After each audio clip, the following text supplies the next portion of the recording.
అబ్బబ్బబ్బా! ఏంటో అండి. రోజు పప్పులు, పులుసులు, వేపుళ్ళు తిని తిని తిని మా వాళ్ళందరికీ చికెన్లు, మటన్లు వెరైటీగా కావాలని గొంతమ్మ కోరికలని కోరుతున్నారు.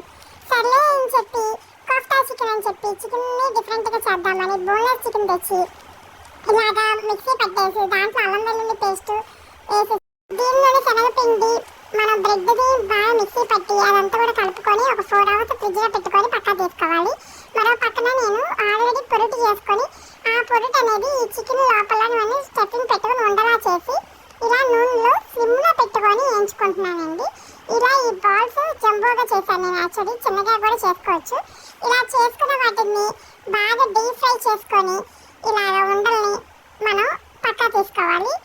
ఇవి చల్లారుతూ ఉంటాయి. ఇవి కట్ చేసుకుంటే కూడా మనకి ఉట్టిగా కూడా తినేయచ్చండి. చాలా రుచిగా ఉంటాయి.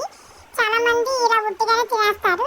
కానీ ఇది మనం గ్రేవీలా కూడా ఎలా చేసుకోవాలనేది నేను చూపిస్తున్నాను.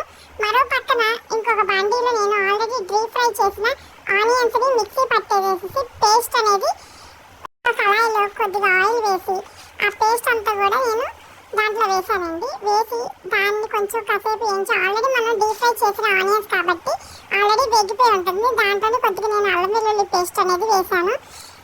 దాంట్లో అల్లం వెల్లుల్లి పేస్ట్ వేసి కాసేపు తిప్పుకుంటూ ఉండాలి. ఇది కొంచెం మగ్గింది, ఇది కొంచెం దగ్గర పడింది అనుకున్నప్పుడు మనం దీంట్లోనే కొద్దిగా ఉప్పు, కొద్దిగా పసుపు వేసుకొని కలుపుకుంటూ ఉండాలి. దీంట్లోనే నేను కొంచెం ఉడికింది టమాటాని మొత్తం కూడా మిక్సీ పట్టి ఇలాగా జ్యూస్లా చేశాను. దాన్ని కూడా నేను దీంట్లో వేసేసి దీంట్లోనే కొద్దిగా పచ్చిమిరపకాయలు కూడా వేసానండి. యాక్చువల్లీ ఇలా ఫస్ట్ అయినా వేసుకోవచ్చు. నేను చివరిలో వేసాను. చివరిలో వేసి దీంట్లో గరం మసాలా, ధనియా మసాలా వేసి బాగా కలుపుకుంటూ ఉన్నాను. మనకి గ్రేవీది కొంచెం ఆయిల్ అనేది పైకి తేలుతూ ఉన్నప్పుడు కొద్దిగా వాటర్ పోసుకొని మనం ఒక 5 minutes మగ్గపెట్టుకోవాలి. దీంట్లోనే నేను కొద్దిగా కారం కూడా వేసుకున్నానండి.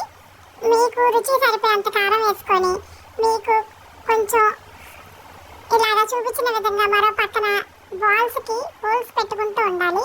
చూసారా, నేను కట్ చేసి పక్కన పెట్టాను చూడండి. లోపల అనేది ఎగ్ అనే స్టఫింగ్ ఉంది. ఇలా హోల్స్ పెట్టుకుంటే మనకి ఈ యొక్క దీంట్లో కూడా చికెన్లో కూడా వెళ్తుందని గ్రేవీ నేను అలా హోల్స్ పెట్టాను. నేను వాటర్ పోసేసి ఆల్రెడీ ఉడకబెట్టిన దాంట్లోని ఈ బాల్స్ అనేవి వేసేసానండి.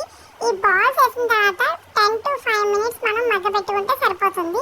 నేను ఇలా మగ్గబెట్టేసిన తర్వాత ఒక 5 minutes నేను మూత పెట్టాను. చూసారా, అన్నీ కూడా మునగాలండి. మునిగిన తర్వాత నేను మూత పెట్టి ఒక 5 minutes తర్వాత చూశాను, ఇలాగ ఉడికిపోయింది. మీకు కనుక ఈ కర్రీ నచ్చుంటే కనుక please like and share and subscribe. మీ విజయవాడ అమ్మాయి.